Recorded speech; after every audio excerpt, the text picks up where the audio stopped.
Hello, I am shell और आज हम कंप्लीट करेंगे that is strategy for enhancement in food production. इसके पहले वाले लेक्चर में हमने एनिमल हस्बेंड्री को कंप्लीट किया था। एनिमल हस्बेंड्री जिसमें हमने डेयरी फार्म मैनेजमेंट देखा था, पोल्ट्री फार्म मैनेजमेंट देखा था। इसके अलावा हमने फिर एनिमल ब्रीडिंग में इन ब्रीडिंग एंड आउट ब्रीडिंग देखा था।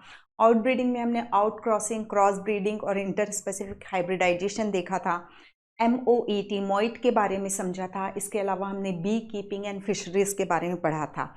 अब हम जो स्टार्ट कर रहे हैं दैट इज़ प्लांट ब्रीडिंग। तो प्लांट ब्रीडिंग क्या होता है? दैट इज़ प्लांट ब्रीडिंग का मतलब है हम किसी भी प्लांट स्पीशीज को पर्पसफुली मैनिपुलेट करेंगे। ठीक है, मतलब जानबूझकर हम उसे इस तरीके से चेंज करेंगे कि हम उससे ज़्यादा प्रोडक्ट को ले सकें। सिंपल सा रीज़न ये है कि हमें ये मैनिपुलेशन करने की ज़रूरत क्यों पड़ रही है कि हम एक एग्जांपल लेते हैं दैट इज़ वर्ल्ड की पॉपुलेशन भी 1960 कुछ में ये 2 बिलियन थी, जो प्रेजेंटली यदि देखा जाए तो दैट इज़ 7.64 बिलियन है। ठीक है, इंडिया की population at the time of freedom 35 crore थी और अभी इंडिया की पॉपुलेशन 1.36 बिलियन है, तो 136 करोड़ करीब है। ठीक है, तो इतने लोग बढ़ रहे हैं तो फूड की भी डिमांड बढ़ती जाएगी, एरिया, ये सब चीज़ें तो लिमिटेड रहेंगी।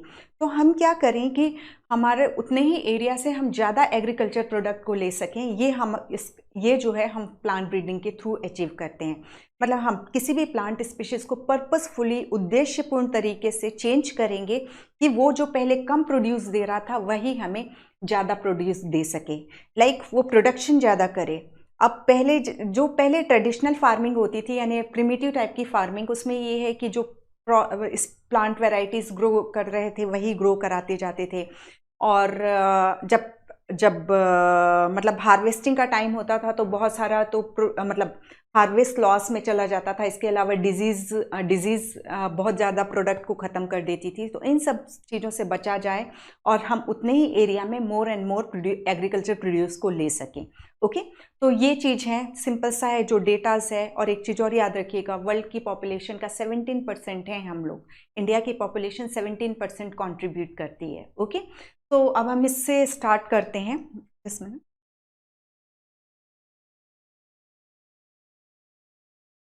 तो प्लांट ब्रीडिंग में सिंपल सा अपनी आप NCERT बुक भी ओपन करके रखिएगा साथ में। तो ट्रेडिशनल फार्मिंग में हमने देखा कि ट्रेडिशनल फार्मिंग के थ्रू, मतलब प्रिमिटिव टाइप की फार्मिंग जिसमें हम पुराने औजार यूज़ करते हैं, कोई साइंटिफिक अप्रोच नहीं लेते हैं एग्रीकल्चर करते समय, ये ट्रेडिशनल फार्मिंग हो गई। तो traditional farming can only yield a limited biomass as food for human and animal.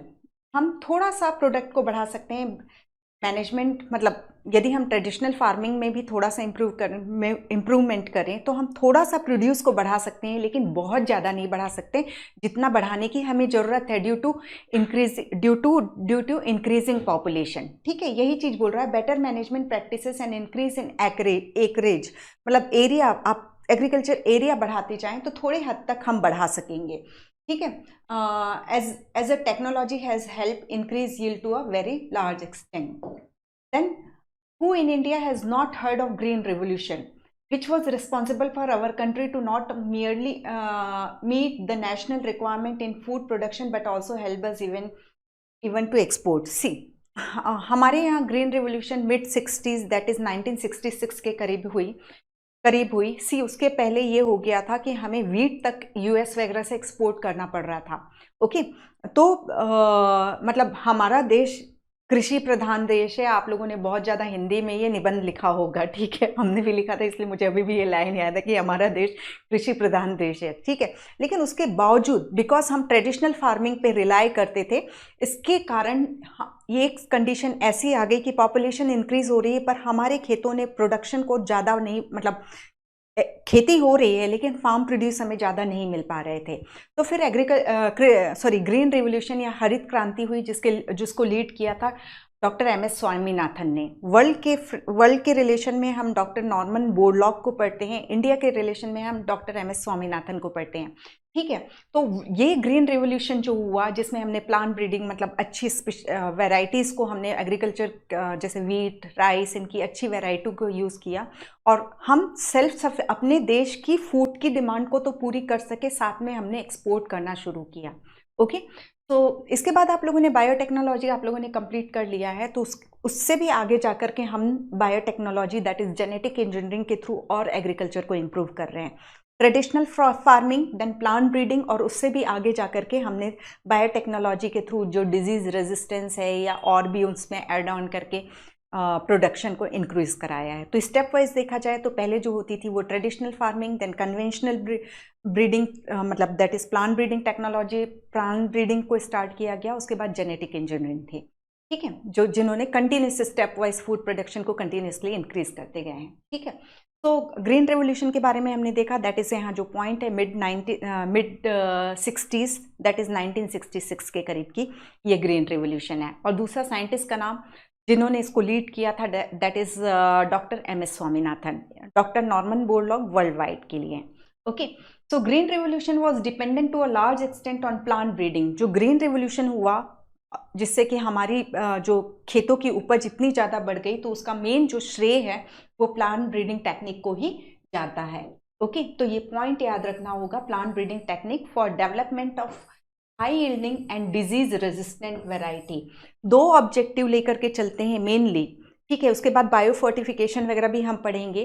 तो एक तो है कि भाई इतना एक प्लांट है, ये हमें सपोज 1 kg प्रोड्यूस दे रहा है, तो हम इसको इंक्रीज कर ले 1.5, या मतलब इससे 1 kg से हम बढ़ा ले, ठीक है। और दूसरा है कि इसको डिजीज रेजिस्टेंस कर सकें, नहीं तो ये हम इतना तो प्रोड्यूस करवा लिए और उसमें से पता चला 250 ग्राम्स जो है हमने पेस्ट या डिजीज प्रोड्यूसिंग ऑर्गेनिज्म को भेंट चढ़ा दी। तो दो ऑब्जेक्टिव लेकर के चलते हैं, एक हाई यील्डिंग और दूसरा जो है that is disease resistance, okay. So ये हमारे ऑब्जेक्टिव हो जाते हैं। तो यही बोल रहा है for development of high yielding and disease resisting varieties in wheat, rice and मेज। तो ग्रीन रिवोल्यूशन या हरित क्रांति में हमने इनकी वेराइटीज, सबसे ज़्यादा हमें क्या चाहिए, वीट, राइस चाहिए, मेज भी, ठीक है। तो ये इन क्रॉप्स को हमने क्या किया, इनकी जो हमने वेराइटीज यूज़ की वो हाई प्रोडक्शन वाली थी और साथ में डिजीज रेजिस्टेंट थी। Then what is plant breeding? तो plant breeding is the purposeful manipulation of plant species, जो हमने देखा, in order to create desired plant type that are better suited for cultivation, give better yield and are disease resistant.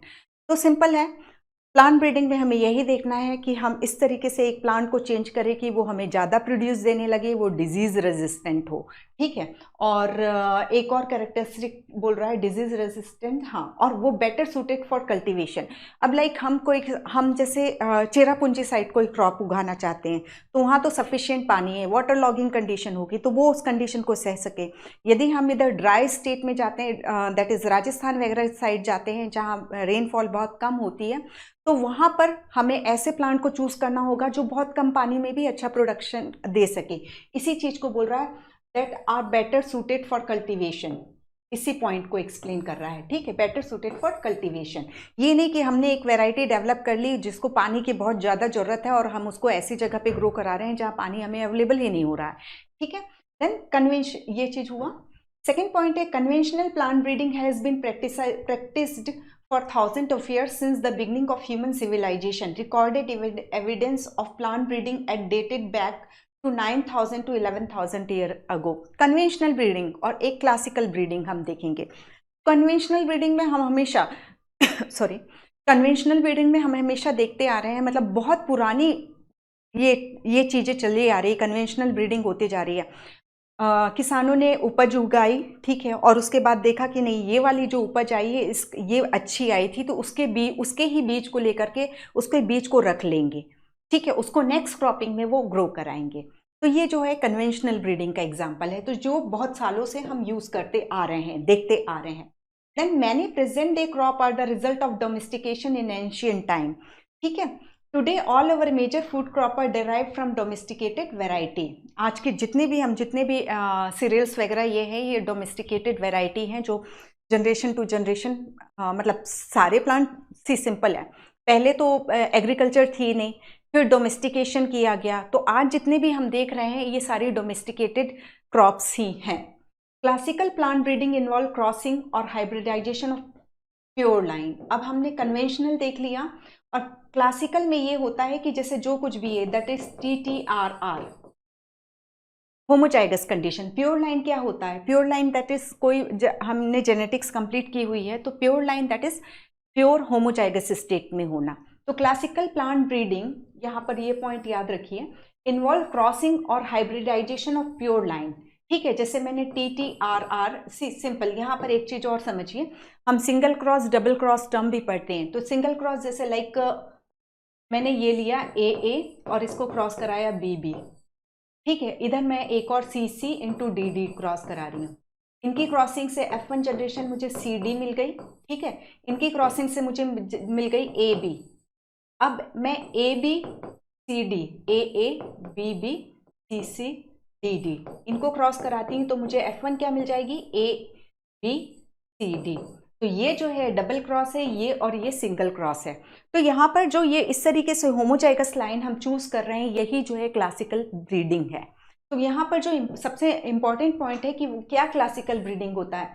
तो classical plant breeding involve crossing और hybridization of pure line followed by artificial selection to produce plant with desirable trait of higher yield, nutrition and resistant to disease.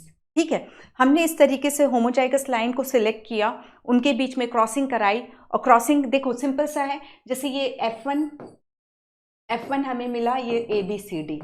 ठीक है, क्या किया था हमने इसके पहले, जो भी क्रॉस था AB AA BB CC DD।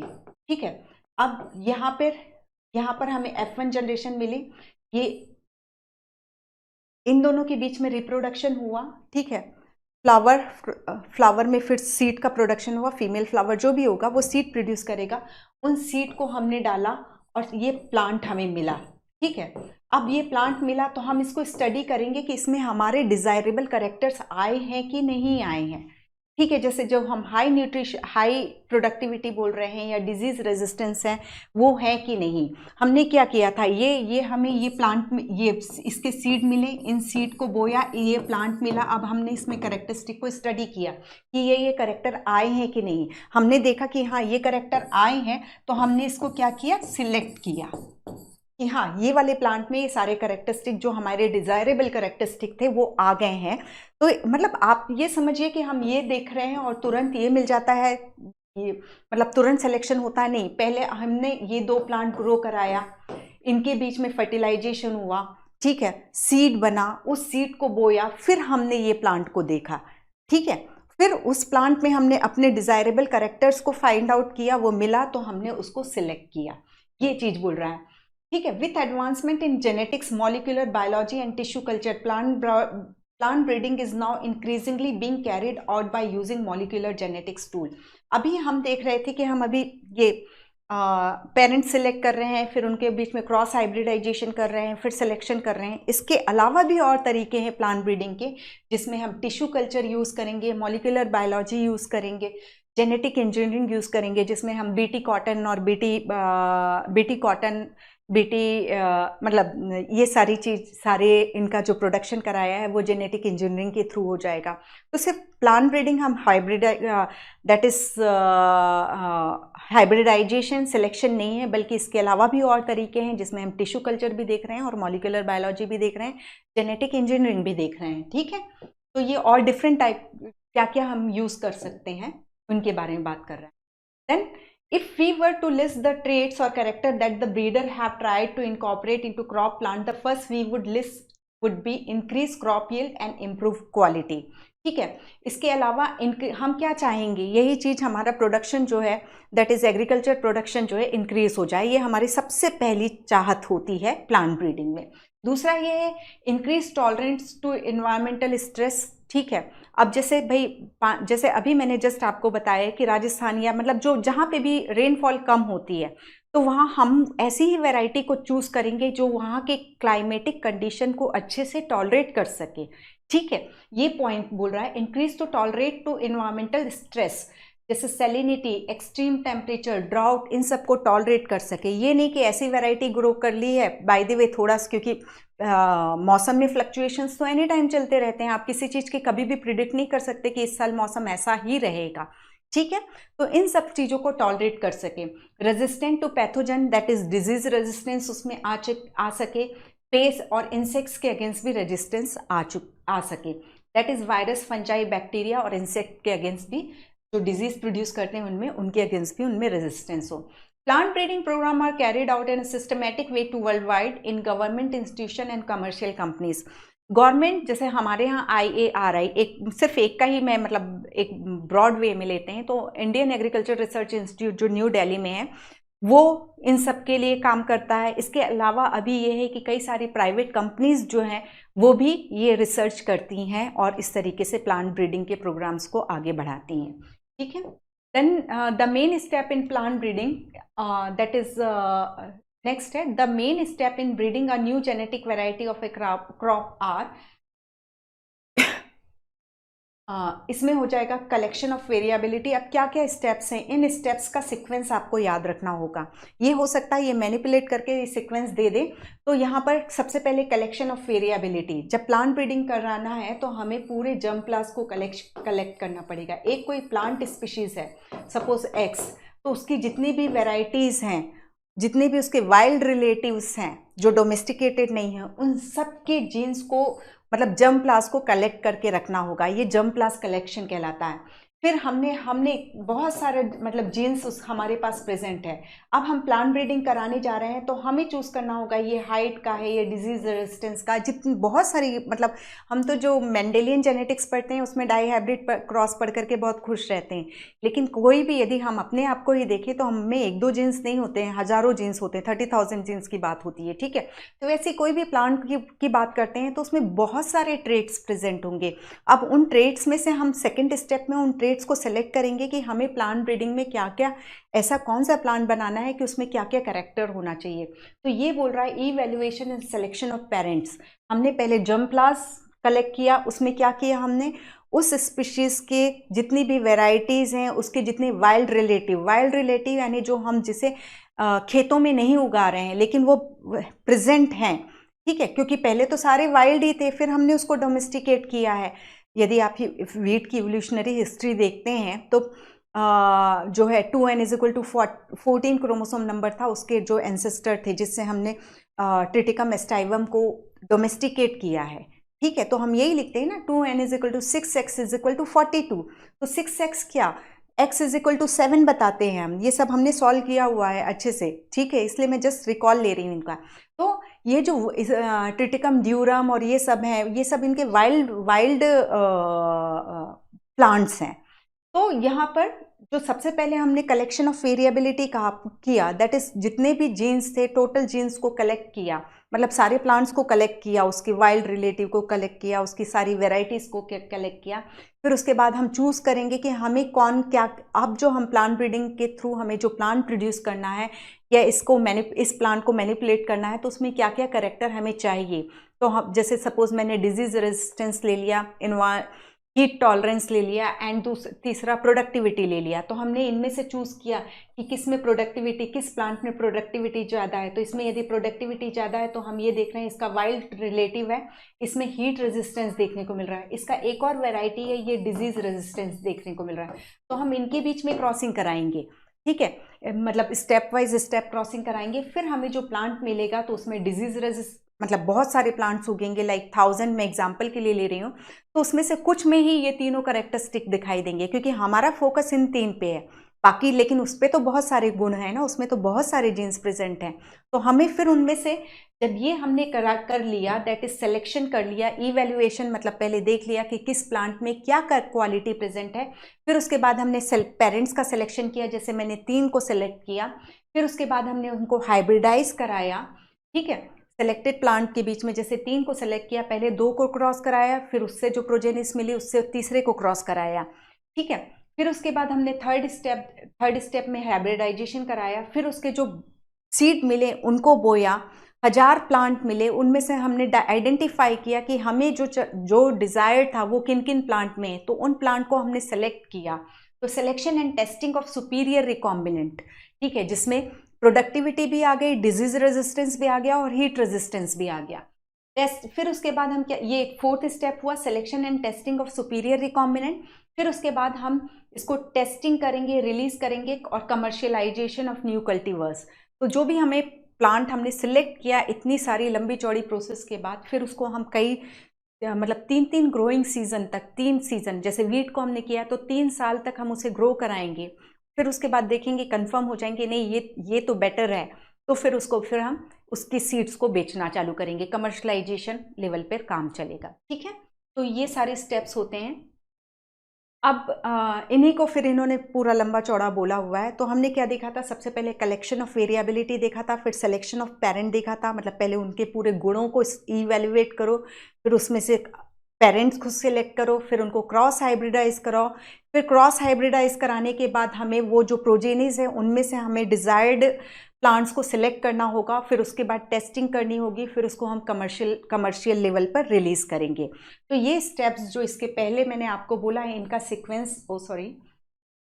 Sequence जो है हमें मालूम होना चाहिए कि किसके बाद क्या स्टेप हम करने वाले हैं। ये एक बहुत अच्छा क्वेश्चन बन सकता है। ठीक है, देन यही collection of variability, genetic variability is the root of any breeding programme, क्योंकि हमें एक प्लांट चाहिए अपने डिजायर्ड कैरेक्टरिस्टिक का, तो उसके लिए हम केवल हमारे सोचने से तो प्लांट नहीं बन जाएगा ना, वो ट्रेट पहले से प्रेजेंट होना चाहिए। अभी हम बायोटेक्नोलॉजी नहीं पढ़ रहे हैं, जेनेटिक इंजीनियरिंग नहीं पढ़ रहे हैं, हम यहाँ प्लांट ब्रीडिंग पढ़ रहे हैं। तो जब जो जीन शुरू से प्रेजेंट होगा तभी तो हम उस जीन को अपने प्लांट ब्रीडिंग प्रोग्राम में यूज़ कर पाएंगे। तो जेनेटिक वेरिएबिलिटी का होना सबसे ज़्यादा इंपॉर्टेंट है। यदि मान लो डिजीज रेजिस्टेंस जीन है ही नहीं तो हम लाएंगे कहाँ से? अब म्यूटेशन हम बाद में पढ़ेंगे, लेकिन अभी बेसिक ये समझिए, यदि हमको प्लांट ब्रीडिंग में, म्यूटेशन ब्रीडिंग में नहीं जाना है, हमें इस तरीके से क्लासिकल ब्रीडिंग में हम जा रहे हैं, तो उसके लिए पहले ज़रूरी है कि हम जो कैरेक्टर चाह रहे हैं कि वो हमारे प्लांट में आ जाए, तो उसका जीन होना जरूरी है। यही चीज़ बोल रहा है, genetic variability is the root of any breeding programme. In many crop pre existing genetic variability is available from wild relative of the crop. जो हम रोज की खेती में उन वेराइटीज़ को नहीं ले रहे हैं, क्योंकि देखो अधिकतर आप ये देखना, एक सिंपल सी चीज़ है, जो वाइल्ड रिलेटिव्स हैं उनमें डिजीज रेजिस्टेंस है, और जो हम कमर्शियली ले रहे हैं वो हाईली प्रोड्यूस हैं, हाईली प्रोडक्टिविटी दे रही हैं। तो यदि हमें इसको डिजीज रेजिस्टेंस बनाना है तो हम वाइल्ड रिलेटिव्स को स्टडी करेंगे, तो उनमें डेफिनेटली कुछ ना कुछ इस तरीके का डिजीज रेजिस्टेंस जीन हमें देखने को मिल जाता है। तो इनके बीच क्रॉस कराएंगे तो हमें high productivity plus disease resistance दोनों मिल जाएगा। ठीक है, तो ये चीज़ को बोल रहा है। Then collection and preservation of all the different wild variety species and relative of the cultivated species is a prerequisite for effective exploitation of natural gene available in the population. Clear? ठीक है, वही चीज़ है कि हम collect करेंगे और फिर हम उस जीन को एक्सप्लॉइट करेंगे। दैट इज सिंपल, हम अपने ब्रीडिंग प्रोग्राम में उसको यूज कर पाएंगे। The entire collection having all the diverse allele, को देखिए, the entire collection having all the diverse allele for all gene in a given crop is called germplasm collection. That is उसके सारे gene होना। ठीक है, जो हमारे काम के हैं और जो हमारे काम के नहीं भी है, उस प्लांट स्पीशीज के वेराइटीज, उनकी वाइल्ड रिलेटिव, सबका जो सारे जीन को जो हम कलेक्ट करते हैं वो कहलाता है germplasm collection. That is all genes, एक जीन के जितने भी अलील्स हैं वो सारे के सारे उसमें प्रेजेंट होंगे, ऑल जीन्स, एंड उन सभी जीनों के सभी अलील्स को कलेक्ट करना, दैट इज जर्मप्लाज्म कलेक्शन। फिर सेकेंड स्टेप था evaluation and selection of parent. ये हमें समझ में आ चुका है, हम इतने सारे जीन हैं, इतने सारे हमें मिल चुके हैं, उनमें से हम सेलेक्ट करेंगे कि हमारे काम का कौन सा जीन है। ओके, देन इवैल्यूएशन, इसमें बोल रहा है the germplasm is evaluated so as to identify plant with desirable combination of character. The selected plant are multiplied and used in the process of hybridization. ठीक है, then pure line are created wherever desirable and possible. Pure line हम किस तरीके से create करते हैं, हमेशा याद रखिए, दैट इज सेल्फिंग से, इन ब्रीडिंग से हम प्योर लाइन क्रिएट करते हैं। Then cross hybridization among the selected parent, हमने चूज किया, उनके बीच में क्रॉस हाइब्रिडाइजेशन कराएंगे।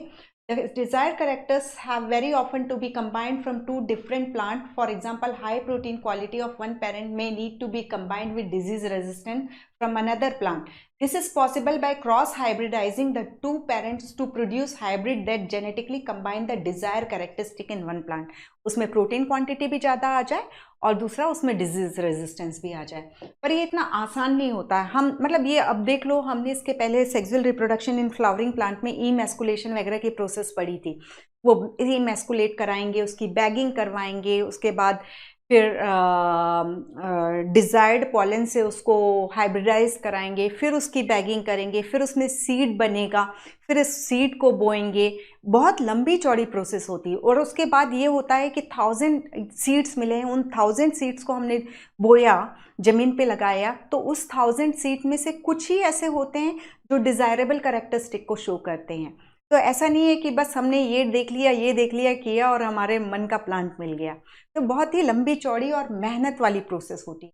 This is a very time consuming, क्योंकि एक टाइम कंज्यूमिंग क्यों है? सीड हुआ, सीड को बोया गया, फिर वो अपनी वेजिटेटिव ग्रोथ करेगा, फिर फ्लावरिंग करेगा, फिर उसके बाद उसमें फर्टिलाइजेशन होगा, फिर उसके बाद उसमें सीड का डेवलपमेंट होगा, फिर उस सीड को हम ग्रो कराएंगे। तो ये बहुत टाइम कंज्यूमिंग प्रोसेस है।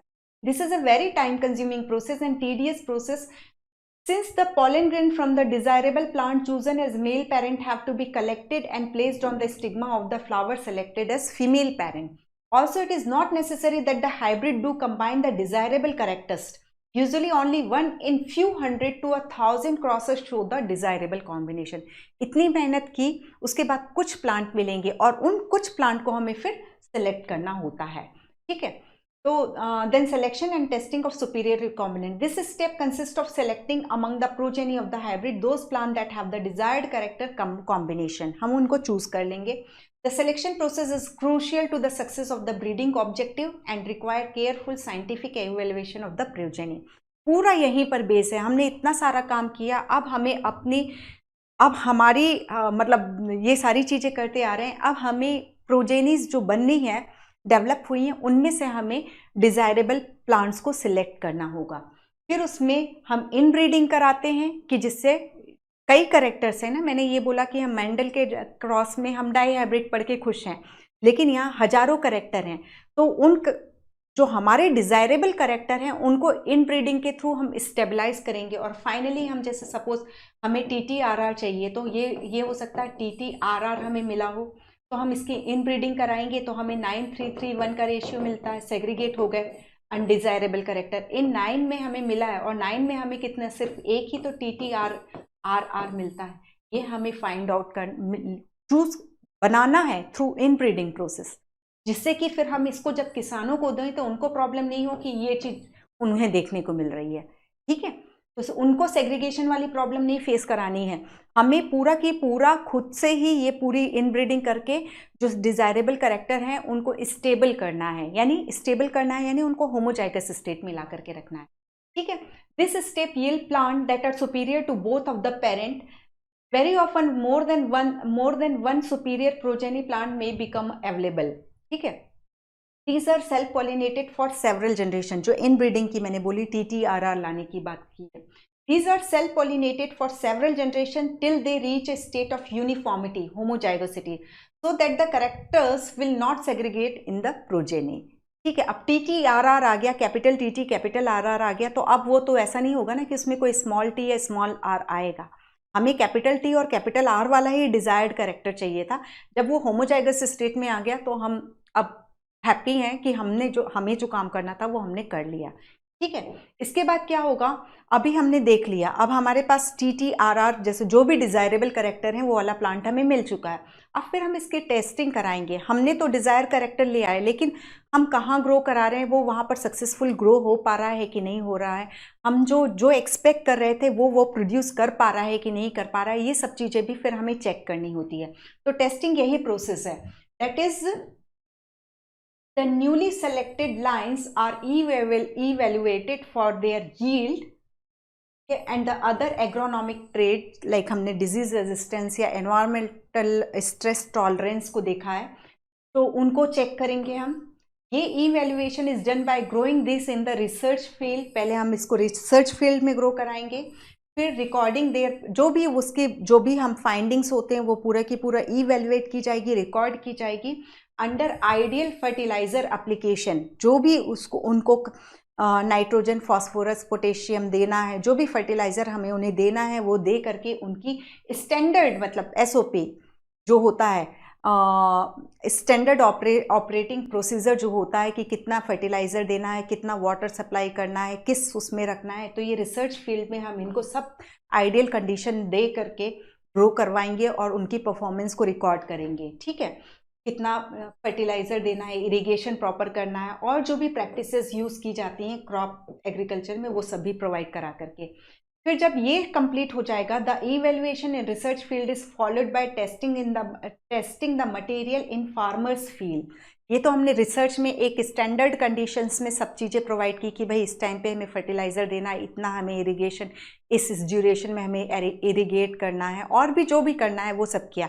इसके बाद फिर जो फार्मर जिस तरीके से ग्रो करते हैं क्रॉप, उनको दिया जाएगा, उनको बता दिया जाएगा इसके बारे में, और वो तो 3 ग्रोइंग सीजन तक ये फार्मर मतलब एग्रीकल्चर, एक नॉर्मल एग्रीकल्चर फील्ड में, रिसर्च एरिया में नहीं, नॉर्मल एग्रीकल्चर फील्ड में इनको ग्रो कराया जाएगा।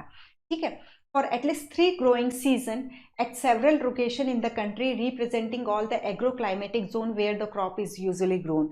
अब जैसे गेहूँ बहुत इंडिया के बहुत सारे एरिया में ग्रो करता है, तो कहीं बहुत कम पानी मिल रहा है, कहीं ज़्यादा पानी मिल रहा है, कहीं बहुत ज़्यादा टेम्परेचर है, कहीं कम टेम्परेचर है, तो इन सभी एग्रो क्लाइमेटिक जोन में उस वैरायटी को रिलीज़ किया जाएगा, उसकी परफॉर्मेंस देखी जाएगी।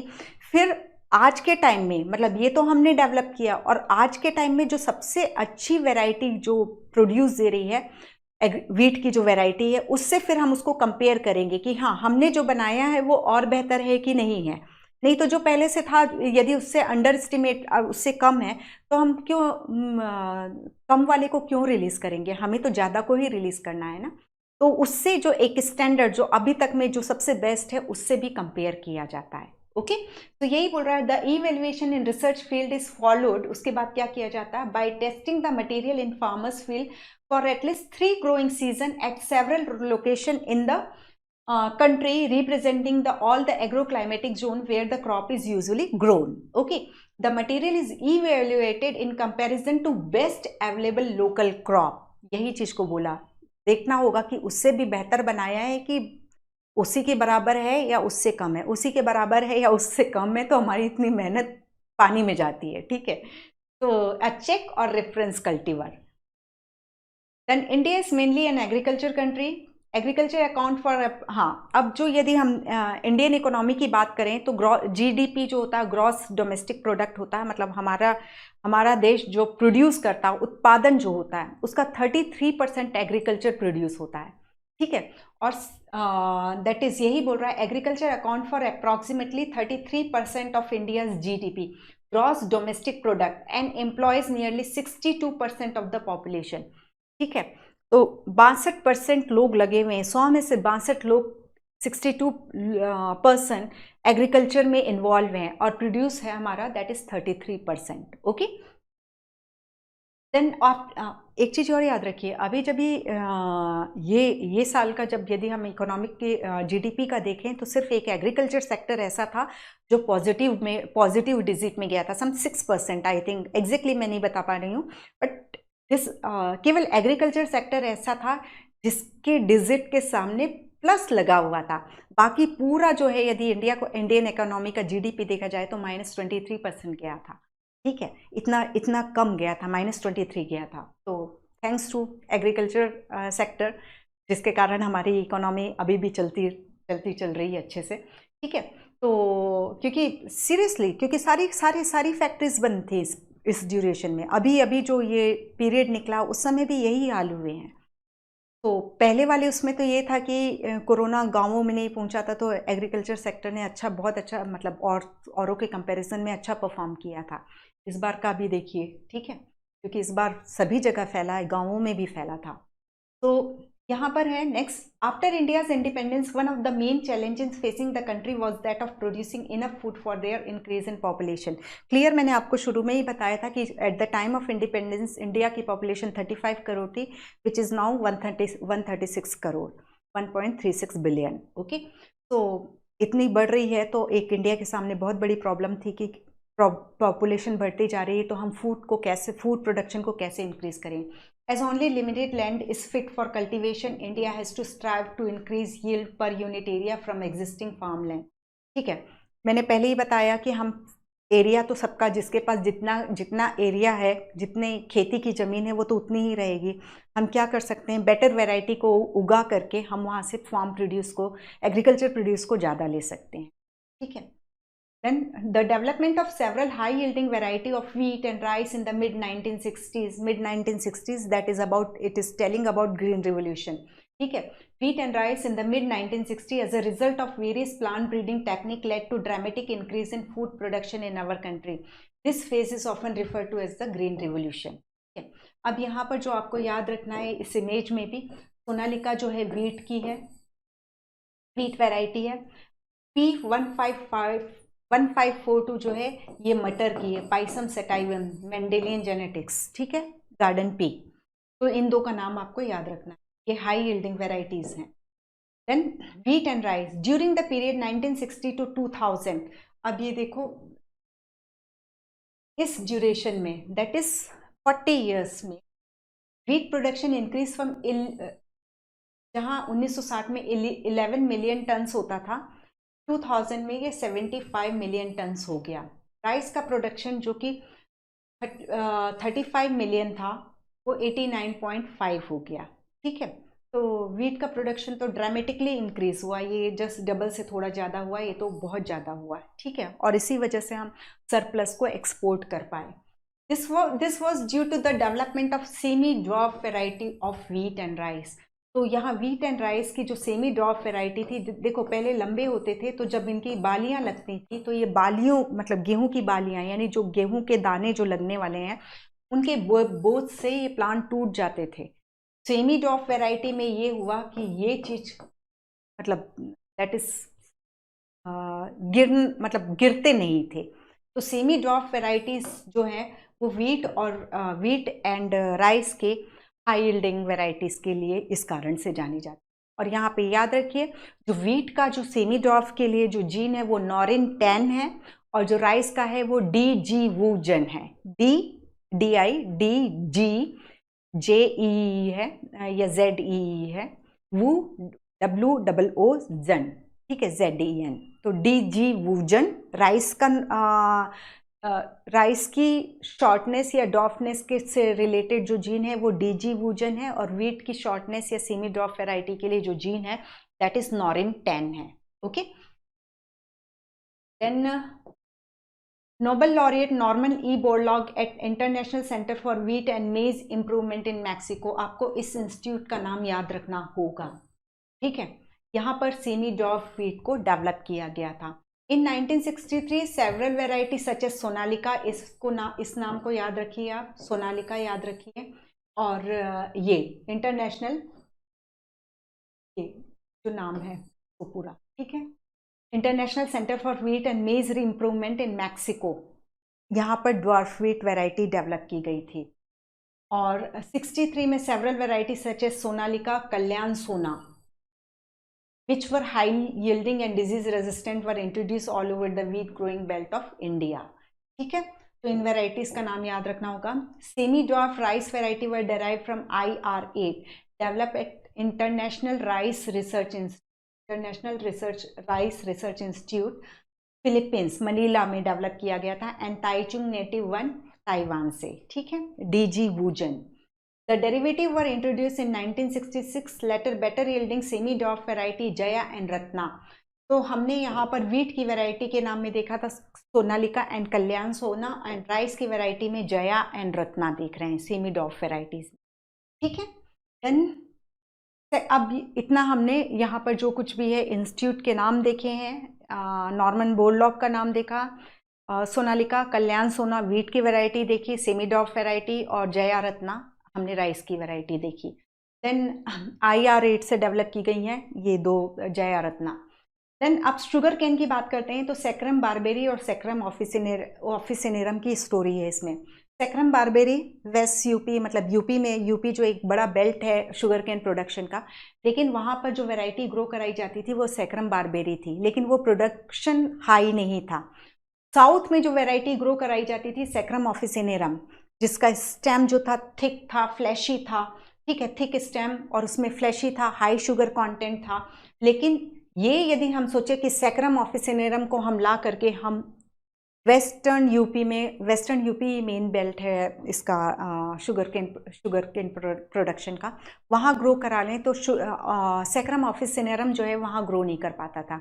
क्या सॉल्यूशन ढूंढा कि सैक्रम बारबेरी और सैक्रम ऑफिसिनेरम के को क्रॉस हाइब्रिडाइज कराया जाए और उससे जो प्रोजेनिस मिलेंगी उनमें क्या हो जाएगा। देखो ये तो उग रही थी लेकिन प्रोड्यूस नहीं दे पा रही थी और ये वहाँ उग नहीं पा रही थी, तो यही किया, इनके बीच इनको हाइब्रिडाइज कराया तो जो प्रोजेनिस मिली वो यूपी में ग्रो कर पा रही थी और उसमें थिक स्टेम था और शुगर कंटेंट भी हाई था।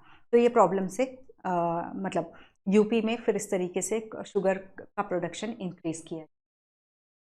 नॉर्थ की पूरी बात कर रहा है वैसे। Saccharum barberi was originally grown in north India but had poor sugar content and yield. Tropical cane grown in south India Saccharum officinarum. तो आपको जो क्वेश्चन यहाँ पे मिलेगा दैट इज ऑफिसिनेरम बेसिकली कहाँ ग्रो कराया जाता है, बर्बेरी कहाँ ग्रो कराया जाता है, किसका प्रोड्यूस हाई था और फिर कैसे इस प्रॉब्लम को सॉर्ट आउट किया गया, that is crossing between barberi, sacrum barberi and sacrum officinarum. ठीक है, then these two species were successfully crossed to get sugarcane variety combining the desirable quality of high yield, thick stem, high sugar and ability to grow in sugarcane's area of the North India. Then millets, जिसको मोटा अनाज के रूप में जाना जाता है। ठीक है, हाइब्रिड मेज, ज्वार, बाजरा। ज्वार जो है सॉर्गम वल्गेयर होता है, बाजरा जो होता है हॉर्डियम होता है and successfully develop in India. और जो जई होता है उसे ओट कहते हैं, दैट इज एवेना। ठीक है, एवेना सेटाइवा बोलते हैं। Hybrid breeding have led to the development of several high yielding variety resistant to water stress. इनको जो डेवलप किया गया है वाटर स्ट्रेस कंडीशन के लिए डेवलप किया गया है। Then plant breeding for disease resistance. तो अभी तो हमने ये हाई यील्डिंग का केस देखा, अब हम डिजीज रेजिस्टेंस की बात कर रहे हैं।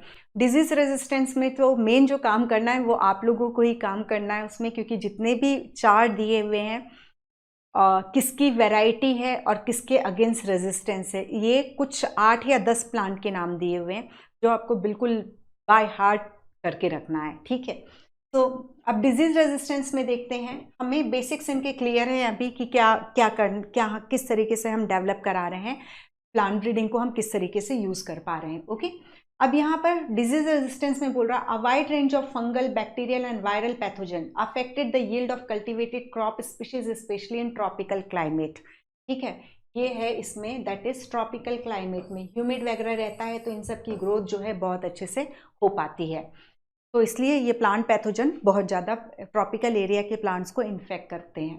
Crop loses can often be significant, 20 से 30% हम इनकी भेंट चढ़ा देते हैं इन पैथोजन्स को। ठीक है, सम टाइम यदि ज़्यादा सीवियर अटैक हो गया तो पूरी की पूरी क्रॉप लॉस हो जाता है।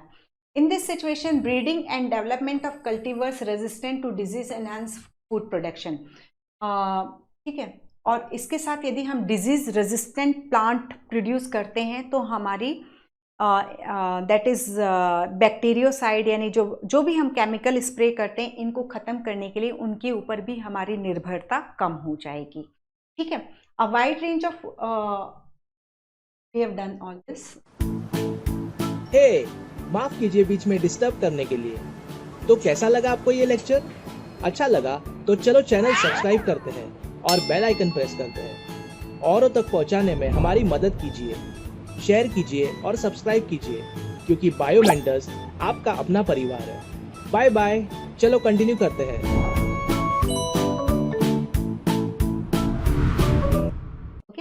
Then resistant of the host plant is the ability to prevent the pathogen। अब रेजिस्टेंस क्या होता है कि किसी तरीके से प्लांट उस डिजीज मतलब उस पैथोजन को डिजीज प्रोड्यूस करने से रोक सके, ये जो होता है रेजिस्टेंस होता है कि हाँ वो वहाँ ग्रो भी कर रहा है, वो पैथोजन वहाँ आया भी लेकिन वो डिजीज नहीं प्रोड्यूस कर पाया, ये चीज़ जो है डिजीज रेजिस्टेंस है।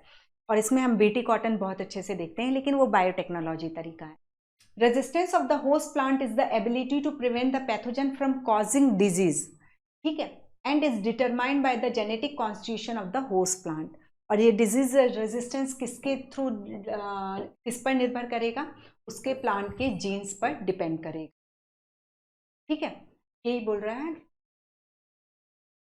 Resistance of the host plant is the ability to prevent the pathogen from causing disease and is determined by the genetic constitution of the plant. और कहीं से तो आएगा ही नहीं। जो भी क्वालिटी आ रही है, चाहे हाई यील्डिंग की क्वालिटी आ रही है, चाहे डिजीज रेजिस्टेंस की क्वालिटी आ रही है, चाहे एनवायरमेंट टॉलरेंस की या स्ट्रेस टॉलरेंस की कैपेबिलिटी आ रही है, वो प्लांट के जेनेटिक कॉन्स्टिट्यूएंट से ही आएगी और कहीं से नहीं आएगी। ठीक है, तो जस्ट हमें कोई भी, हम किसी के लिए बोलते हैं कि उसका इम्यून बहुत स्ट्रांग है, तो वो क्या, वो फैक्टर क्या है, एक्चुअली उसका जेनेटिक फैक्टर है। या कोई वीक है तो वो उसका जेनेटिक फैक्टर है।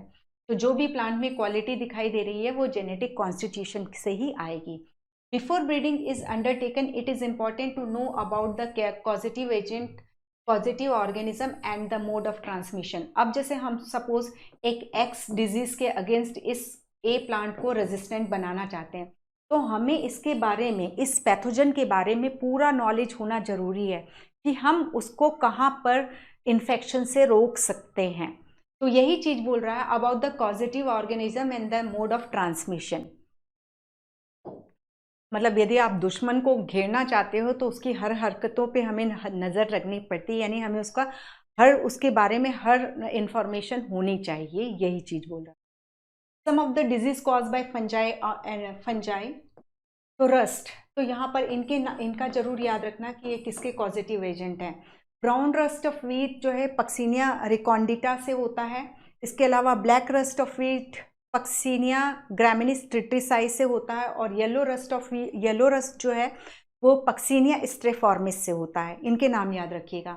Red rot of sugar cane जो है दैट इज कोलिटोट्राइकम फाल्केटम से है। कोलिटोट्राइकम फाल्केटम जो ड्यूटेरोमाइसिटिस का मेंबर, ठीक है। पक्सीनिया किसका मेंबर है, दैट इज बेसिडियोमाइसिटिस का।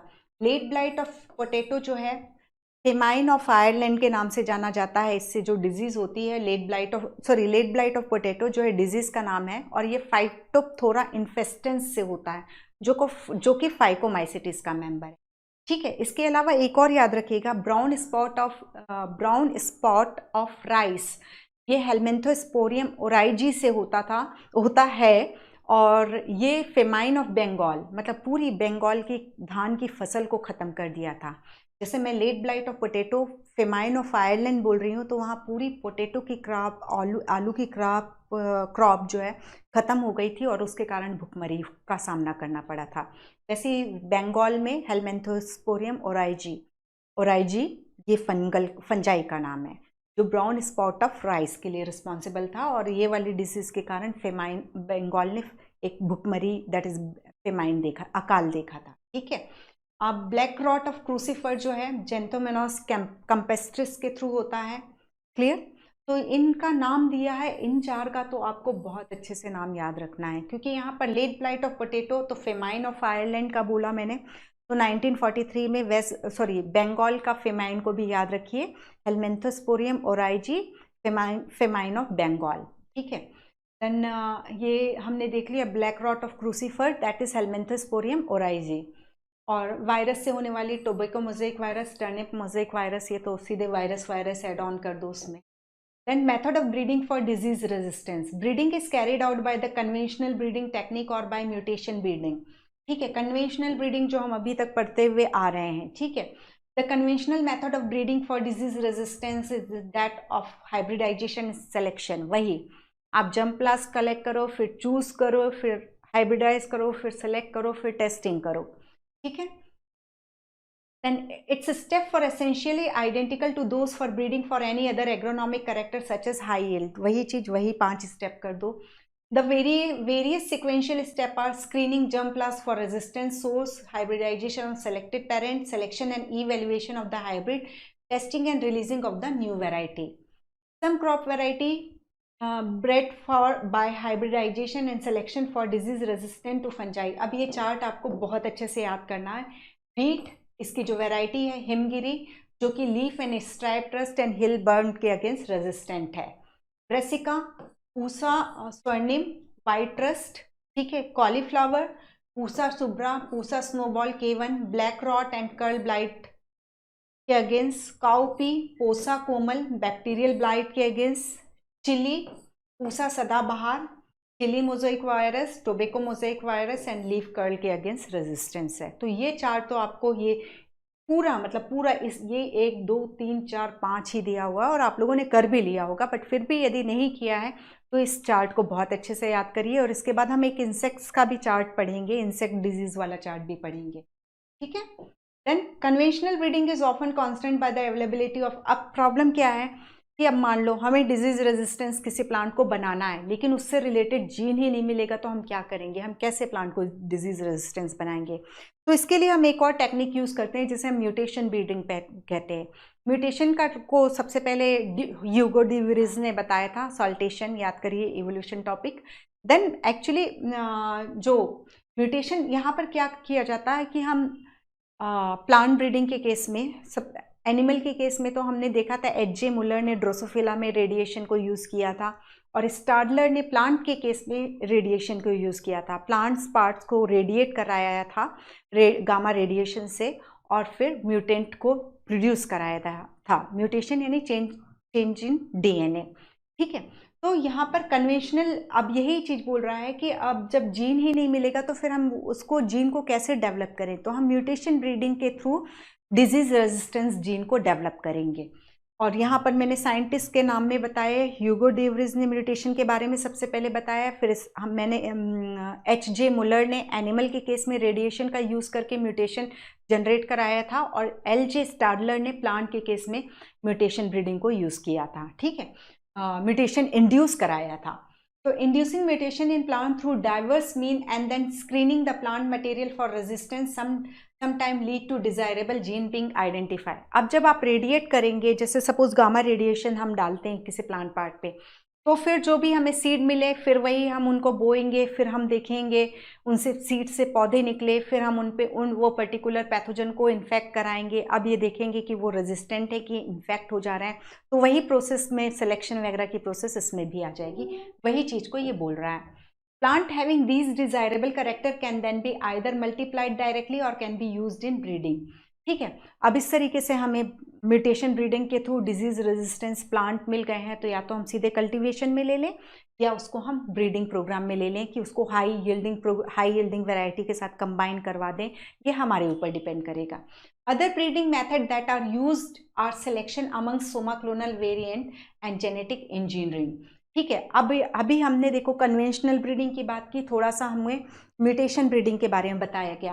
अब ये बता रहा है कि इसके अलावा हम Soma clonal variant and genetic engineering को भी प्लांट ब्रीडिंग टेक्निक में यूज़ कर सकते हैं, ठीक है। इसका मतलब स्टेप वाइज हम आते जा रहे हैं। सोमा क्लोनल वेरिएंट अभी हम देखेंगे, इसको टिश्यू कल्चर में हम देखेंगे, okay. Mutation is the process by which genetic variation are created through changes in the base sequence within gene or within DNA, resulting in the creation of a new character or trait not found in the parental type, ठीक है। Nucleotide sequence में change हो गया, that is mutation हो गया, और इस mutation के कारण हो सकता है कि हमें डिजीज रेजिस्टेंस या और कोई कैरेक्टर हमें देखने को मिल जाए प्लांट्स में। Then it is possible to induce mutation artificially through use of chemical और रेडिएशन, लाइक गामा रेडिएशन सबसे ज़्यादा यूज़ किया जाता है, L.J. स्टाडलर का जो मैं नाम ले रही हूँ बार बार, and selecting and using the plant that have the desirable character as a source of breeding, this process is called mutation breeding. मूंग बीन में क्या किया गया है, क्या अचीवमेंट है हमारी, मूंग बीन में resistant to yellow mosaic virus, मूंग ये क्वेश्चन हो सकता है, ठीक है, ये यहाँ पे ये क्वेश्चन हो सकता है। H.J. मुलर ने सबसे पहले गामा रेडिएशन यूज़ किया था, उन्होंने पहले 1927 भी यूज़ किया था। H.J. स्टाडलर ने प्लांट में इसी चीज़ का यूज़ 1928 में किया था, तो पहले का पूछता है तो H.J. मुलर है, ठीक है। मूंग बीन में हमने क्या अचीव किया है, resistant to yellow mosaic virus and powdery mildew, moong bean के अगेंस्ट पाउडरी मिल्ड्यू और येलो मोज़ेक वायरस, इनके अगेंस्ट रेजिस्टेंस को ऑब्टेन किया है through mutation breeding. Several wild relative of different cultivated species of plant have been shown to have certain resistance character but have very low yield, ठीक है। Hence there is a need to introduce the resistant gene into the, वही हमने resistance से achieve कर लिया लेकिन उसकी productivity नहीं है ज़्यादा, तो हम इसको हाइब्रिडाइज कराएंगे हाई यील्डिंग प्लांट के साथ, तो दोनों चीज़ें कंबाइंड हो जाएंगी। Resistant to yellow mosaic virus in bhindi, lady finger, ठीक है। रेजिस्टेंट टू येलो, ये फिर क्वेश्चन हो सकता है। इन भिंडी, Abel मॉस्कस esculentus was transferred from a wild species and result in a new variety of A. esculentus called Parbhani क्रांति, ठीक है। परभानी क्रांति जो है म्यूटेशन ब्रीडिंग के थ्रू इसको डिजीज रेजिस्टेंस किया गया एंड उसके बाद उसको हाई उसमें ट्रांसफ़र किया गया था, हाई यील्डिंग वैरायटी में ट्रांसफ़र किया गया था। तो it is product of mutation breeding. Then all the above example involve source of resistant gene that are in the same crop species which has to be bred for disease resistance or in a related wild species. Okay. Transfer of resistance gene in achieved by sexual hybridization between the target and the source plant followed by the selection. वो हम कई बार पढ़ चुके हैं कि वही चीज़ है कि बार बार उसको हाइब्रिडाइज कराओ, एक डिजीज रेजिस्टेंस लो, एक हाई यील्डिंग लो, इनके बीच में सेक्सुअल हाइब्रिडाइजेशन या सेक्सुअल रिप्रोडक्शन कराया जाएगा तो इनकी प्रोजेनिस जो हैं, जो जितनी भी प्रोजेनिस होंगी उनमें से कुछ में हम ये देख पाएंगे कि वो हाई यील्डिंग भी है और डिजीज रेजिस्टेंस भी है। उनको सेलेक्ट करो, फिर उनकी इन ब्रीडिंग करके उसको स्टेबलाइज करो वो कैरेक्टर को, फिर टेस्टिंग के लिए भेजो, फिर उसको कमर्शियल यूज़ के लिए ले लो। यही चीज़ को वो घुमा फिरा के हर चीज़ों में लिखा गया है। ओके। अब इंसेक्ट्स के अगेंस्ट किस तरीके से रेजिस्टेंस डेवलप करेंगे, वो भी यही चीज़ है और कुछ नहीं है, ठीक है। तो वहाँ पे भी हम यही सारी टेक्निक्स यूज़ करेंगे कि हमने देखा कि ये प्लांट इस अगेंस्ट के मतलब ये वाइल्ड रिलेटिव है जो कि इंसेक्ट्स के अगेंस्ट रेजिस्टेंट है, और दूसरा जो है वो हाई प्रोडक्टिविटी है, उनको बीच क्रॉस करा करके हम इंसेक्ट्स रेजिस्टेंट प्लांट को ऑब्टेन कर सकते हैं। वही चीज़ें हैं, ठीक है। Another major cause for large scale destruction of crop plant and crop produces insect and pest infestation. Insect resistance in host crop plant में बी ड्यू टू मॉर्फा। अब ये एक इंपॉर्टेंट चीज़ है, इसको याद रखिए कि इंसेक्ट रेजिस्टेंस, कोई भी प्लांट जो इंसेक्ट्स के अगेंस्ट रेजिस्टेंट है वो इन कारणों से हो सकता है। एक मॉर्फोलॉजिकल कारण से हो सकता है, एक बायोकेमिकल कारण से हो सकता है, और तीसरा फिजियोलॉजिकल कैरेक्टरिस्टिक के कारण हो सकता है। जैसे इसमें हम देखते हैं मॉर्फोलॉजिकल, पहला कारण देखते हैं कि हेयरी लीव्स हैं कई प्लांट में जो इंसेक्ट्स को अपने में अटैक नहीं करने देती हैं, तो ये मॉर्फोलॉजिकल कैरेक्टरिस्टिक है। Resistant to jassid in cotton and cereal leaf beetle in wheat, ये एग्जाम्पल्स में आपको याद रखना होगा, ठीक है। कि हेयरी लीफ जो है कई इसमें हम देखते हैं कि वो इंसेक्ट्स को अपने में अटैक नहीं करने देती। जैसे कि हम देखते हैं कॉटन जेसिड को ग्रो करने नहीं देता, और सीरियल लीफ बीटल भी वीट में ग्रो नहीं कर पाती हैं उनकी हेयरी लीफ के कारण, ठीक है। देन इन वीट के केस में देखते हैं सॉलिड स्टेम है तो जो सॉफ्ट फ्लाई है वो ग्रो नहीं कर पाती है उसमें, और हॉलो स्टेम है तो वो ग्रो कर पाती है। तो हम क्या करेंगे, हमें किसी वीट क्रॉप वैरायटी को सॉफ्ट फ्लाई के अगेंस्ट रेजिस्टेंट बनाना है, तो हम सॉलिड स्टेम के साथ उसको हाइब्रिडाइज करा देंगे। तो in wheat solid stem lead to non preference by the stem sawfly and smooth leave and nectarless cotton variety to not attract bollworm, ठीक है। तो सॉलिड स्टेम है तो सॉफ्ट फ्लाई नहीं ग्रो करेगा, वहाँ पर अटैक नहीं कर सकता, और यदि कॉटन की स्मूथ लीव है और नेक्टरलेस कॉटन है तो वो बोलवर्म वहाँ पर नहीं आता है। नेक्टरलेस नहीं है तो कॉटन बोलवर्म वहाँ पर उनको अटैक नहीं करता है। आप बायोकेमिकल एस्पेक्ट में देखते हैं तो high aspartic acid content and low nitrogen and sugar content in maize lead to resistant to maize stem borer. यदि एस्पार्टिक एसिड हाई है, लो शुगर कंटेंट है एंड लो नाइट्रोजन कंटेंट है तो stem borer उनको attack नहीं करता है। ये तो बायोकेमिकल एस्पेक्ट हो गया। हमने मॉर्फोलॉजिकल एस्पेक्ट देखा, बायोकेमिकल एस्पेक्ट देखा। Breeding method for insect pest resistant involve the same step, ठीक है, पढ़ने की जरूरत है। सोर्स ऑफ रेजिस्टेंस जीन में बी कल्टिवेटेड वेराइटी, अब वही चीज़ है, अब ये या तो वाइल्ड वेराइटी में होगा या कल्टिवेटेड वेराइटी में होगा। जैसे कल्टिवेटेड वेराइटी में हमने वीट के केस में देखा कि सॉलिड स्टेम है तो ग्रो नहीं कर रही है सॉफ्ट फ्लाई, या इसी तरीके से कॉटन बोलवर्म नहीं अट्रैक्ट हो रहा है यदि स्मूथ लीव है। तो ये सब सोर्स हैं, जीन के सोर्स हैं ये प्लांट्स, ठीक है।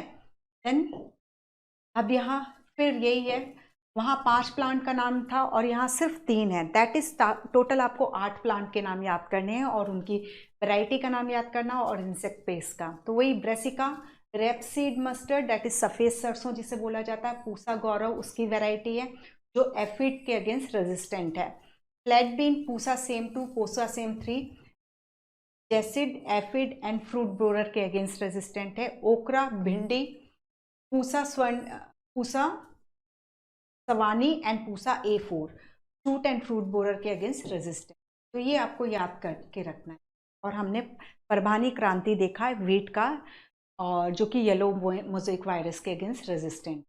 अब यहाँ तो अभी हमने प्लांट को डिजीज रेजिस्टेंट करवाया, हाई यील्डिंग वाला करवा लिया, स्ट्रेस रेजिस्टेंस मतलब इन्वायरमेंटल स्ट्रेस के अगेंस्ट रेजिस्टेंट बनाया। अब जब हम देखते हैं तो फिर अब हम उसी में ही जो क्रॉप हमें मिल रही हाई यील्ड में, तो उसमें हम कुछ प्रोटीन की वैल्यू ज़्यादा बढ़ा दें या कुछ विटामिन्स की वैल्यू ज़्यादा बढ़ा दें, तो ये प्रोसेस जो होती है जिसमें हम न्यूट्रिशनल वैल्यू बढ़ा देते हैं क्रॉप्स की, उसे हम बायोफोर्टिफिकेशन कहते हैं। ठीक है, अब ये बोल रहा है more than 840 million people in the world do not have adequate food to meet their daily food and nutritional requirement।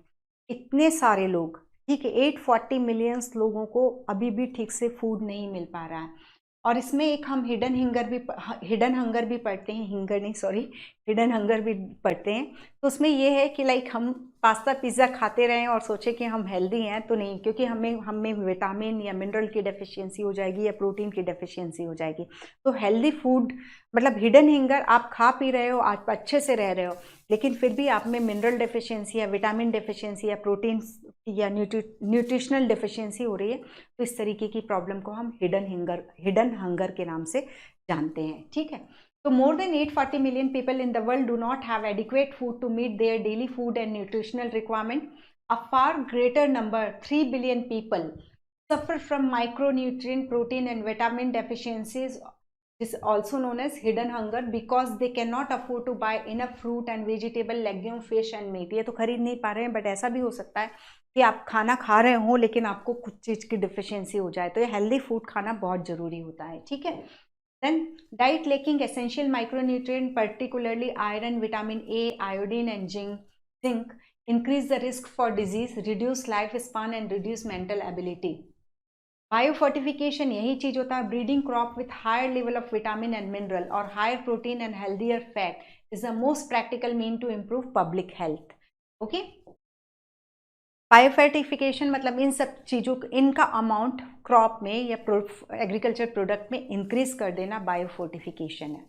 Breeding for improve nutritional quality is undertaken with the objective of improving. क्या क्या biofortification में हम करवाते हैं, protein content को बढ़ाओ, oil content और उसकी क्वालिटी को बढ़ाओ, विटामिन कंटेंट बढ़ाओ, माइक्रोन्यूट्रिएंट एंड मिनरल कंटेंट को बढ़ा दो।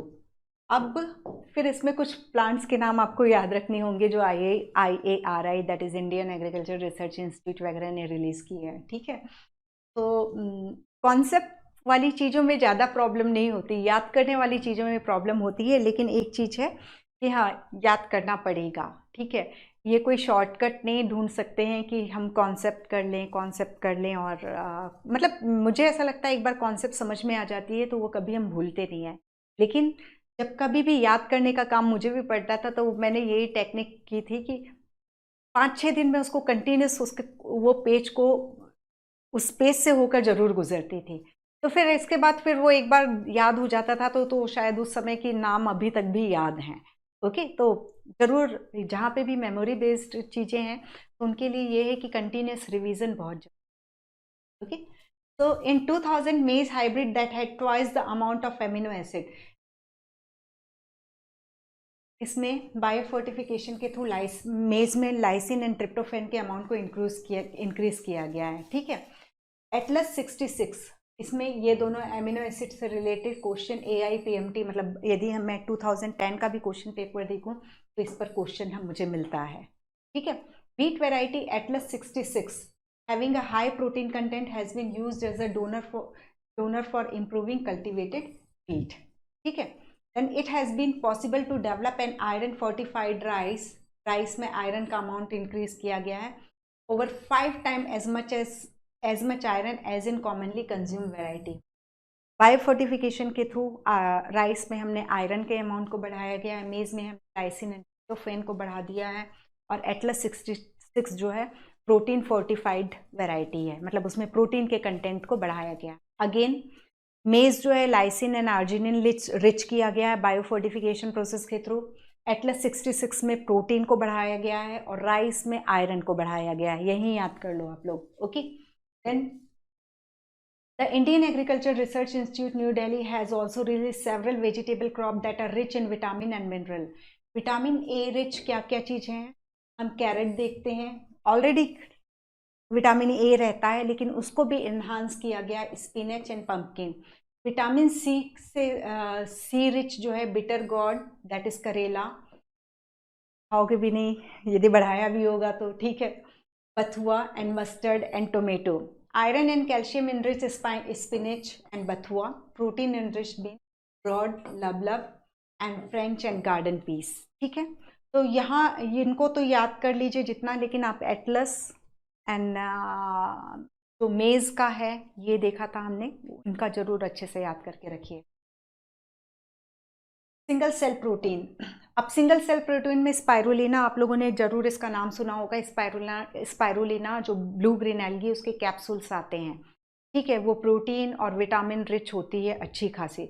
सो यहाँ पर सिंगल सेल प्रोटीन सिंपल सा आप ले लो कि यदि आप इतना बड़ा कई एकड़ का खेत है, उससे आप फार्म एग्रीकल्चर प्रोड्यूस ले रहे हो, प्रोडक्ट ले रहे हो, और यदि हम सिंगल सेल प्रोटीन को लें तो सिंगल सेल प्रोटीन के केस में हमें मालूम है वो जियोमेट्रिक पैटर्न में डिवाइड होते हैं, बाइनरी फिशन, 1 से 2, 2 से 4, 4 से 8, 8 से 16, इस तरीके से बढ़ते हैं। तो बहुत तेज़ी से बायोमास का प्रोडक्शन करते हैं, मतलब उनके प्रोडक्ट जो हैं बहुत तेज़ी से बढ़ेंगे। जबकि यदि हम काऊ का, इसमें एक एग्जाम्पल मिथाइलोट्रोपस मिथाइलोफिलस का जो एग्जाम्पल दिया हुआ है उसको भी हम देखेंगे। तो मतलब सिंपल से सिंगल सेल प्रोटीन हमें क्यों बेनिफिशियल है? क्योंकि यदि हम एक क्रॉप को उगाते हैं तो पहले सीड बोएंगे, फिर उसके बाद उससे पेड़ निकलेगा, वो वेजिटेटिव ग्रोथ करेगा, फिर वो रिप्रोड्यूस होगा, फिर उसमें सीड बनेगा, फिर सीड का मैचुरेशन होगा, फिर एक बहुत लंबी प्रोसेस होती है। जबकि यदि हम सिंगल सेल प्रोटीन को यदि हम यूज टू बना दे लोगों को, तो हमारी एक बहुत बड़ी प्रॉब्लम सॉल्व हो सकती है। लेकिन हमें जो खाने में इस तरीके से दाल चावल रोटी सब्जी खाने में जो मज़ा आता है, वो ये खाने में मज़ा नहीं आता है। ठीक है, मज़ा नहीं आएगा, सबसे बड़ा जो कंस्ट्रेंट है। तो लाइक अभी भी मशरूम आज की डेट में काफ़ी लोग खाने लगे हैं। मशरूम हुआ, ब्रोकोली वगैरह तो रिच, मतलब वो छोड़ दो। एक टाइम में मुझे याद है कि सोयाबीन को ऑयल कोई यूज़ नहीं करना चाहता था। आज के टाइम में सबसे बहुत ज़्यादा कॉस्टली चल रहा है सोयाबीन, ठीक है। तो लेकिन एक टाइम में एक्चुअली मेरे फादर एग्रीकल्चर में ही थे, तो उन लोगों को इतनी मेहनत करनी पड़ती थी कि भाई ग्राउंड नट मत ग्रो कराओ, सोयाबीन ग्रो कराओ। तो सीरियसली 1986-87 की मैं बात कर रही हूँ, तब उस समय सोयाबीन बहुत कम, मतलब इसके लिए फार्मर्स को वो रिवार्ड्स वगैरह दिए जाते थे कि भाई आप इनको ग्रो कराओ, क्योंकि उस समय ये हो रहा था कि ऑयल क्रॉप इतनी कम होती जा रही थी, ग्राउंड नट पर इतनी ज़्यादा डिपेंडेंसी थी। तो जब ये अल्टरनेटिव आया तो अपने आप ही मतलब हम सेल्फ रिलायंट होने लगे ऑयल के प्रोडक्शन के पॉइंट ऑफ व्यू से। तो इसी तरीके से एक टाइम होगा, आज हम बात कर रहे हैं सिंगल सेल प्रोटीन ऐसा है वैसा है दुनिया भर का।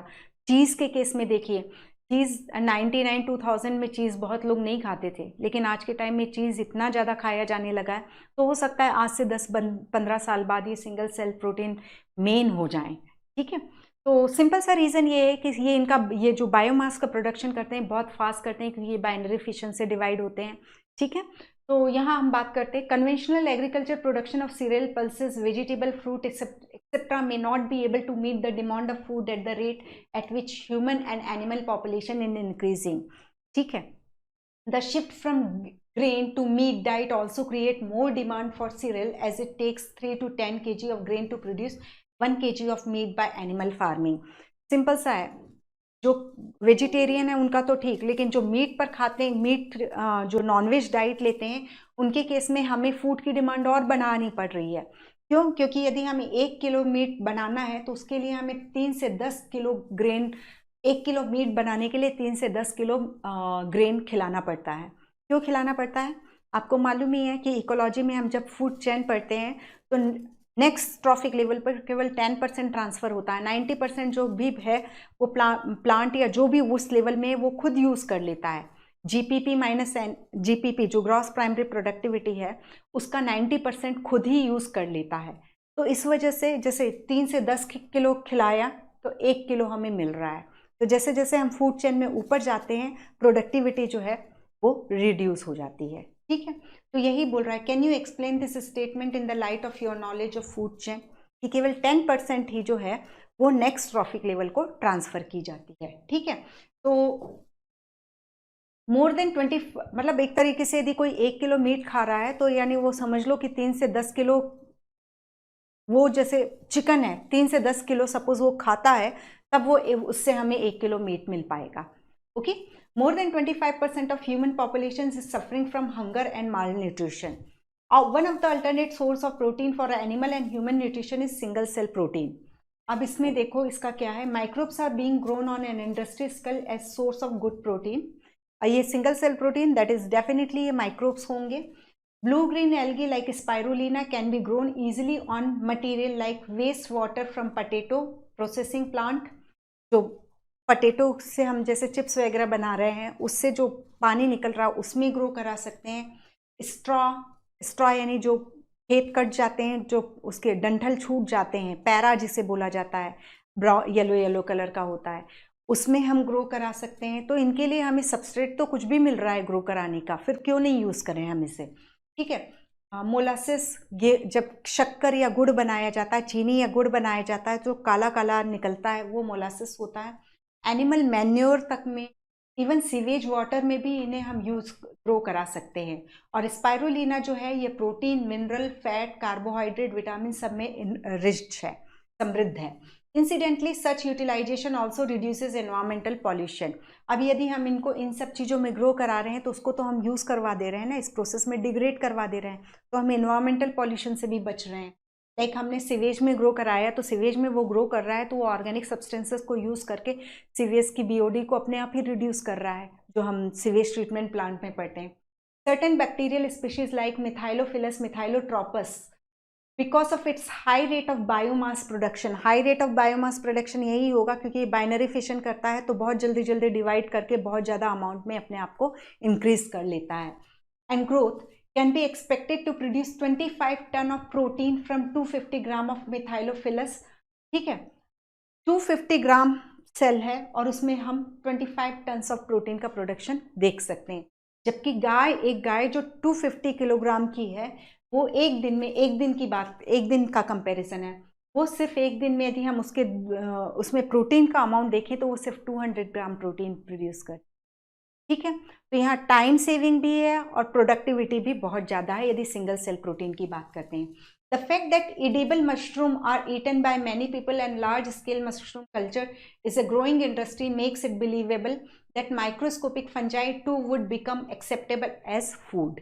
ठीक है, आज हमें बहुत ही ऐसा लग रहा है कि ऐसा हो सकता है क्या, एक दिन ये रियलिटी होगा। जैसे हम आज की डेट में मशरूम को देख पा रहे हैं कि लोग बाग मशरूम बहुत शौक से खा रहे हैं, या चीज़ का केस में हमने देखा, या सोयाबीन को हमने कितने अच्छे से एक्सेप्ट किया, तो हो सकता है कि सिंगल सेल प्रोटीन भी इसी तरीके से एक टाइम में एक्सेप्टेबल हो जाए।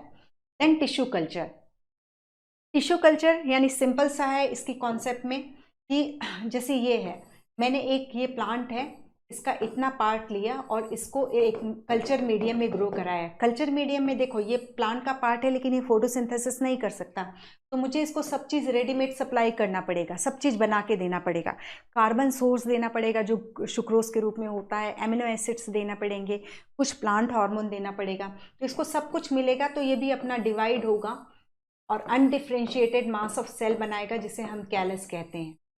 ठीक है, अब इसमें फिर हम कुछ हार्मोन ऑक्सिन साइटोकाइनिन देंगे तो ये एक एम्ब्रियोइड जैसा, मतलब जैसे एम्ब्रियो होता है तो ये सोमेटिक सेल से जो एम्ब्रियो लाइक स्ट्रक्चर बनती उसे हम एम्ब्रियोइड्स कहते हैं, एम्ब्रियोइड। ठीक है, और फिर इससे हमें प्लांटलेट्स, छोटे प्लांट्स मिल जाएंगे। और इन प्लांट्स को कई सारे प्लांट्स, मतलब हमने जैसे ये यहाँ सपोज इतने सारे हैं तो बहुत सारे प्लांटलेट्स हमें मिल जाएंगे।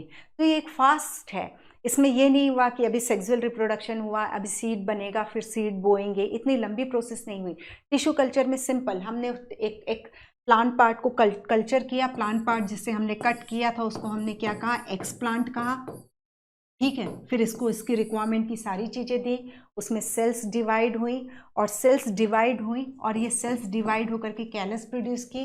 फिर उसमें हमने हार्मोन्स डाले, ऑक्सिन, साइटोकाइनिन जैसे, और एम्ब्रियोइड, मतलब ये एम्ब्रियोइड का फॉर्मेशन हुआ, फिर हमने उसमें हार्मोन्स किए, फिर उसमें रूट स्टेम लीफ का डिफ्रेंशिएशन हुआ। तो इसे कोई हम सोमेटिक एम्ब्रियो के नाम से भी जानते हैं, ठीक है। अब एक चीज़ और, हमने सोमा क्लोनल वेरिएशन की भी बात की थी, तो ये चीज़ है, यदि ये जो है हमने सोमेटिक सेल से ऑब्टेन किया था, अब ये सोमा क्लोन्स है, ये जितने भी मिल रहे हैं ये सोमा एग्जैक्ट कॉपी हैं, ठीक है, ये जेरोक्स कॉपी हैं एक दूसरे के, तो इन्हें हम सोमा क्लोन्स बोल रहे हैं। अब सपोज ये सोमा क्लोन है, इसमें कहीं पे कोई म्यूटेशन हो जाता है, इसमें सपोज ये इतने सारे हैं, 100 प्लांट हैं, इनमें से 2 में म्यूटेशन हो जाता है, जिसके कारण एक पर्टिकुलर कैरेक्टरिस्टिक जनरेट हो जाती है उसमें, उस म्यूटेशन के कारण उनमें एक क्वालिटी डेवलप हो जाती है, तो हमें से ये सोमा क्लोनल वेरिएशन कहलाएंगे, सोमा क्लोनल वेरिएशन। ये क्लोन्स हैं, सोमेटिक सेल से ऑब्टेन किए हैं, तो सोमा क्लोन्स हैं। और यदि इसमें इनमें कोई ये जो प्लांटलेट्स हमें मिले हैं उनमें कोई यदि म्यूटेशन हो जाता है तो उसे हम सोमा क्लोनल वेरिएशन कहेंगे, ठीक है। तो अब हम देखते हैं, एक्सप्लांट हमने समझा और इसके थ्रू हमने इतने सारे प्लांट्स को ग्रो कराया। अब इसको हम दे देते हैं प्लांट, मतलब ग्रो कराने के लिए, तो इतने सारे प्लांट्स हमें जो मिले यही माइक्रो प्रोपोगेशन है। Explant, micro propagation, embryoids term हमने देखा, सोमा क्लोनल वेरिएशन हमने देखा, ठीक है। अब इसको हम इसमें एक बार और रिवाइज कर लेंगे। As traditional breeding technique failed to keep pace with demand and to provide sufficiently fast and efficient system for crop improvement, another technology called tissue culture got developed. What does tissue culture means? It was learned by scientists. सबसे पहले Haberlandt ने tissue culture के बारे में, मतलब ये जो tissue culture है वो किस प्लांट सेल की किस क्वालिटी के कारण होता है, दैट इज टॉटीपोटेंसी के कारण होता है। टॉटीपोटेंसी यानी टोटल पोटेंसी यानी टोटल कैपेबिलिटी। तो एक सिंगल सेल में क्योंकि complete set of genome present होता है, दैट इज मतलब पूरी इंफॉर्मेशन प्रेजेंट होती है, तो वो डिवाइड होकर के पूरा प्लांट बनाने में कैपेबल होती है, ये टॉटीपोटेंसी है। तो सबसे पहले फादर ऑफ टिश्यू कल्चर जो है हैबरलैंड के नाम, हैबरलैंड ही है, लेकिन इस टॉटीपोटेंसी को यूज टिश्यू कल्चर में स्टीवर्ड ने किया था, कैरेट वाला जो एक्सपेरिमेंट है, ठीक है। तो it was learn by scientist during 1950s that whole plant could be regenerated from explant. तो ये किसने किया था, स्टीवर्ट ने कैरेट में किया था। Any part of a plant taken out and grown in a test tube under sterile condition in special nutrient media. Sterile कि उसमें वहाँ कोई इन्फेक्शन नहीं होना चाहिए, ठीक है, एंड न्यूट्रिएंट मीडिया जो मैंने बोला कि उसको सब चीज़ें रेडीमेड दे दो, क्योंकि वो फोटोसिंथेसिस तो कर नहीं रहा, उसकी जो भी उसके ग्रोथ के लिए रिक्वायरमेंट होगी वो सब देना पड़ेगा। This capacity to generate a whole plant from any cell, एक जिससे हम इसको, जिस चीज़ को हम टिश्यू कल्चर कह रहे हैं कर रहे हैं उसको हम एक्सप्लांट कहते हैं। और एक्सप्लांट क्योंकि टॉटीपोटेंट होता है इसलिए वो एक पूरा प्लांट बनाने में कैपेबल होता है। It is important to stress here that the nutrient media must provide a carbon source like sucrose, ठीक है, and also inorganic salt and vitamin, amino acid and growth regulator like auxin and cytokinin। इसकी बात हम कर चुके हैं। By application of these method, it is possible to achieve propagation of a large number of plant। Tissue culture के through हम large number of plant का propagate या मल्टीप्लाई कराते हैं और इस टेक्निक को हम माइक्रो प्रोपोगेशन कहते हैं। Each of this plant will be genetically identical to the original plant from which they were grown, that is they are somaclones, ठीक है। अब यहाँ पर सिंपल सा है, जैसे मैंने इस प्लांट का पार्ट लिया और उसको मैंने टिश्यू कल्चर में किया और इससे मुझे इतने सारे प्लांट मिले, तो ये सभी एक दूसरे के आइडेंटिकल हैं और साथ में अपने पेरेंट प्लांट के भी आइडेंटिकल होंगे, ठीक है। Many important food plant like tomato, banana, apple have been produced on commercial scale using this method. Okay. Then another important application of the method is the recovery of healthy plant from disease. हाँ, अब tissue culture का तो एक हमने देखा कि हम micro tissue culture के थ्रू मतलब लार्ज अमाउंट में प्लांट्स को प्रोपोगेट करा सकते हैं, बहुत ज़्यादा अमाउंट में, बहुत कम टाइम में और बहुत ज़्यादा अमाउंट में। अब जो दूसरा है, इससे टिश्यू कल्चर टेक्निक के थ्रू हम डिजीज रेजिस्टेंट प्लांट भी ऑब्टेन कर सकते हैं। तो डिजीज हमने देखो एनाटॉमी में मेरिस्टेम पढ़ा है, meristem shoot tip and root tip में होता है। तो ये जो है शूट टिप की सेल्स जो होती हैं वो डिवाइड होती रहती हैं, ठीक है। अब ये इनका जो रेट ऑफ डिवीजन है, ठीक है, वो वायरस के डिवीजन रेट से, मल्टीप्लिकेशन रेट से ज़्यादा तेजी से होता है। यदि सपोज वायरस ने यहाँ इन्फेक्ट किया हुआ है तो शूट टिप तो ऊपर बढ़ता जा रहा है, तो वायरस इधर हुआ तब तक शूट टिप यहाँ पहुँच गया, तो हम इसका शूट टिप को कट करेंगे, उसको एक्सप्लांट के रूप में यूज़ करेंगे, और इसी प्लांट में जिसको वायरस ने इन्फेक्ट किया था, इस शूट टिप को कल्चर करके, का टिश्यू कल्चर करके हम वायरस फ्री प्लांट को ऑब्टेन, प्लांटलेट्स को ऑब्टेन कर सकते हैं। तो यही चीज़ बोल रहा है, important application of the tissue culture method is the recovery of healthy plant from diseased plant, ठीक है। even if the plant is infected with a virus, the meristem is free of virus because जो meristem है उसकी multiplication rate जो है virus के multiplication rate से ज़्यादा तेज होती है, इस वजह से। then hence one can remove the meristem and grow it in vitro to obtain virus free plant. Scientists have succeeded in culturing meristem of banana, sugarcane, potato. ये याद रखना होगा, इस पॉइंट को, ये एग्जाम्पल्स को याद रखना होगा आपको, okay. Then scientist have even isolated single cell from plant and after digesting, हाँ अब एक और टेक्निक है इसी टिश्यू कल्चर के लिए, तो इसमें ये है, देखो ये प्लांट सेल है, प्लांट सेल के चारों ओर सेल वॉल प्रेजेंट होती है, ठीक है। अब हम क्या करें, इस सेल वॉल में क्या क्या होता है, सेलुलोज होता है एंड मिडिल लेमेला में कैल्शियम पैक्टेट होता है। तो मैंने सेलुलोज एंजाइम दिया और सेलुलोज की वॉल को डाइजेस्ट कर दिया, पैक्टिनेज दिया, मिडिल लेमेला को डाइजेस्ट करा दिया। तो अब ये प्लांट सेल जो विदाउट सेल वॉल है उसको मैं प्रोटोप्लास्ट बोलूँगी। अब मैंने एक टोमेटो का प्रोटोप्लास्ट लिया, यानी एक टोमेटो की सेल ली जो विदाउट सेल वॉल थी, और एक पटेटो की ले ली, ठीक है। अब इसको मैं या तो इलेक्ट्रिकली फ्यूज करा दूं, इलेक्ट्रोफ्यूजन करा दूं, या फिर मैं सोडियम नाइट्रेट NaNO3 या polyethylene glycol PEG, polyethylene glycol, इनकी हेल्प से एक तो इलेक्ट्रोफ्यूजन करा सकते हैं, एक कीमोफ्यूजन करा सकते हैं। तो कीमोफ्यूजन में हम ये सोडियम नाइट्रेट या पॉलीइथाइलिन ग्लाइकॉल यूज करते हैं और इन सेल को फ्यूज करा देते हैं, तो इसका एक न्यूक्लियस और इसका एक न्यूक्लियस। सम टाइम ये होता है कि ये न्यूक्लियस भी फ्यूज हो जाते हैं, थिन कैरियन बनाते हैं। सम टाइम ये होता है कि इसमें दो न्यूक्लियस है, साइटोप्लाज्म तो फ्यूज हुआ लेकिन न्यूक्लियस फ्यूज नहीं हुए, तो एक न्यूक्लियस सर्वाइव करेगा, एक न्यूक्लियस डिस्ट्रॉय हो जाएगा। तो यहाँ साइटोप्लाज्म फ्यूज है, तो इसको हम क्या बोलेंगे, हाइब्रिड की जगह क्या बोलेंगे, हम इसको साइब्रिड बोलेंगे, CYBRID, ठीक है। तो इस तरीके से हम प्रोटोप्लास्ट फ्यूजन के थ्रू हम दो डिफरेंट वैरायटी को या दो डिफरेंट स्पीशीज को, इवन दो डिफरेंट जीनस के प्लांट को भी हम प्लांट की सेल को भी हम फ्यूज करा सकते हैं। तो इसे हम क्या कहते हैं, प्रोटोप्लाज्मिक फ्यूजन कहते हैं, ठीक है। यही चीज था। नेकेड प्रोटोप्लास्ट को हम प्रोटोप्लास्ट मतलब जिसमें सेल वॉल एब्सेंट है उसको हमने प्रोटोप्लास्ट कहा। वो प्लांट सेल जिसमें सेल वॉल एब्सेंट होती है उसको हम प्रोटोप्लास्ट कहते हैं।